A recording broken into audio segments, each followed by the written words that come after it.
Hello, I'm Dallas Dafford Sr., second generation owner of Dafford Funeral Homes, Dunn and Andrew, North Carolina.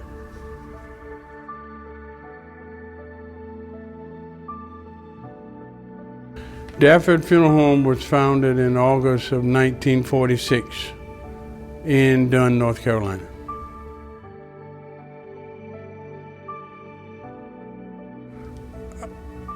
Dafford Funeral Home was founded by Walter and Fanny Strickland Dafford. My father was an Army veteran, worked in the medical corps in the military, which probably would heighten his desire to go into business. My mother, Fanny Lee Strickland Dafford, was an educator. They began in a small home in Dunn, North Carolina in August of 1946.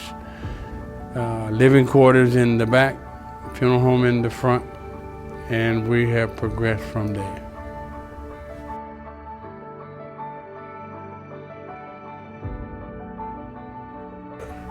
In the beginning, my father especially did his apprenticeship at a funeral home in Fayetteville, North Carolina, and Mount Olive, North Carolina.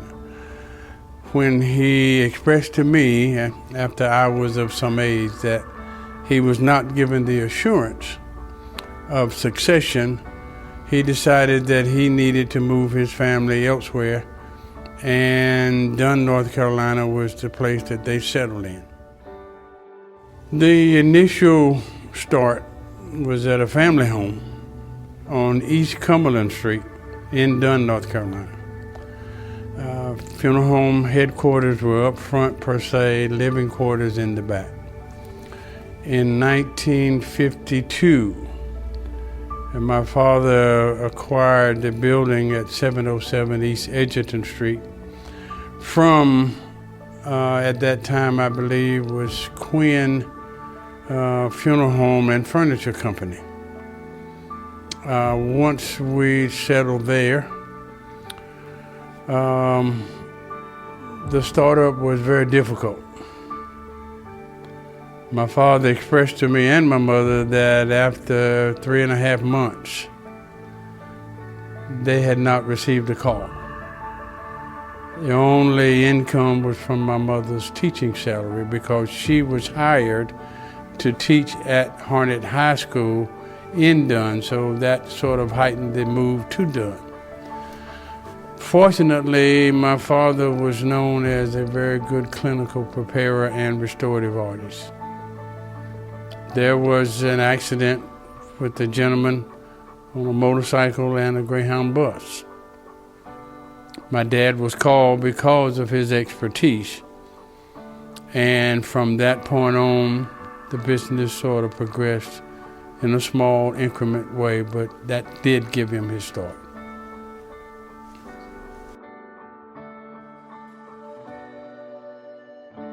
I think one of the major turning points would have been the incident that occurred in 1964, if my memory serves me correctly.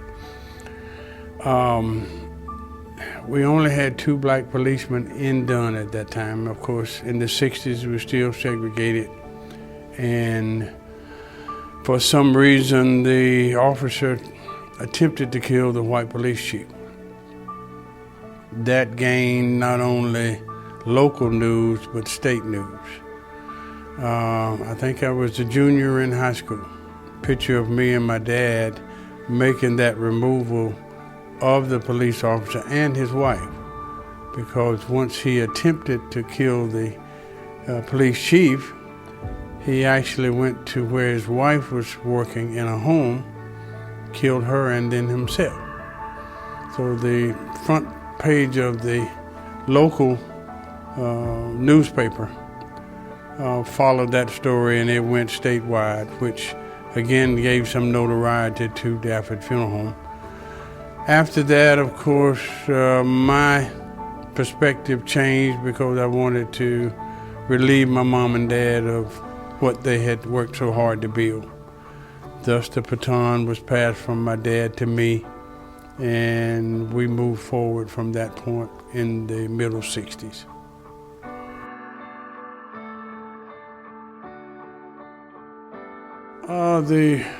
The core value of the company was developed by my father in the motto that we have, which is our aim is to be worthy of your trust. My father was also a very compassionate man. I guess you could say he sort of looked out for others versus himself or his family.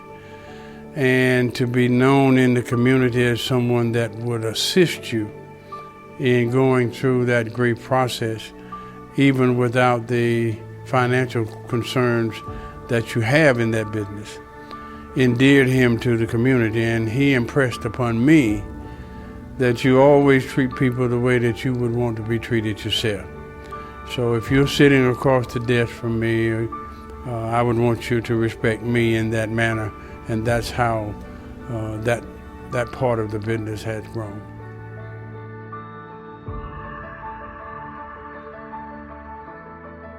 As far as the legacy is concerned, I would want Dafford Funeral Home to be remembered as a compassionate, caring, loving, family-oriented business that had the desire to treat everybody that came through our doors as if they were the most important person coming through those doors.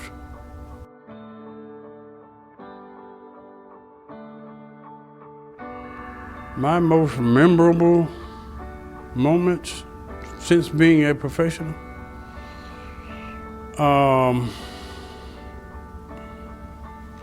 and I guess this is because it's more recent, is the fact that I was so proud that our son decided to come into the business, matriculated to get that done. Of course, unfortunately, we lost him in 2022.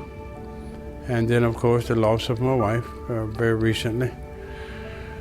That would be my most personal memorable moments, but one positive memorable moment for me, once the baton was passed, we had a hopscotch rolling stock. The Princess Green that we now have, we had a dark green hearse, a blue station wagon, a black hearse, borrowing from Peter to pay Paul as we moved along.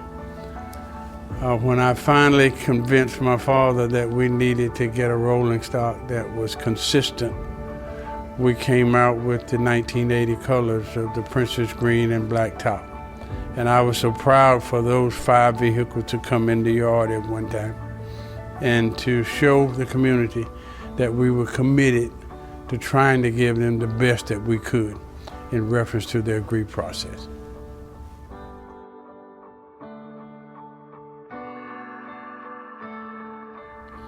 I don't know if there's any real one particular challenge.